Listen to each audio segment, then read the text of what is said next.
Hello guys, good morning, welcome to my channel Sonia Biswajit officially. এখন ঘড়িতে বাজে 1:10 বাকি, তাই জন্য আমি আর গুড মর্নিং বললাম না, গুড আফটারনুন। তার জন্য হচ্ছে আমি সকাল থেকে একটু ইচ্ছা করছে না ব্লগ শ্যুট করতে, ব্লগ করিনি, এই জন্য ভাবলাম একটু মিনি ব্লগ করি। এটা আমার ফার্স্ট মিনি ব্লগ।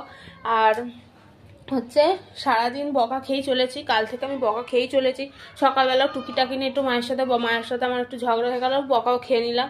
এবার তোমাদের সোনুর সাথেও হচ্ছে ফোনে কি একটা আমি বললাম, আমারই দোষ, আমি একটু ঠেস মারা কথা বলতে ভালোবাসি, একটু বললাম, বলে ওর সাথে ওই পার থেকে রেগে গেল, ওই পার থেকে রেগে গিয়ে আমার সাথে বকর বকর করে দিল। ফোনটা রেখে দিলাম। তারপর ভাবলাম দূর, ভালো লাগছে না এটা, এবার করবই না। আমি এটাই ভেবেছিলাম আজকে ব্লগ করবই না। তাই ভাবলাম না, আজকে আমার নতুন ব্লগ, আমার ব্লগ চ্যানেল, এটা যদি না করি হবে না। তাই জন্য আমি ব্লগ না করে মিনি ব্লগ করলাম। চলো, যদি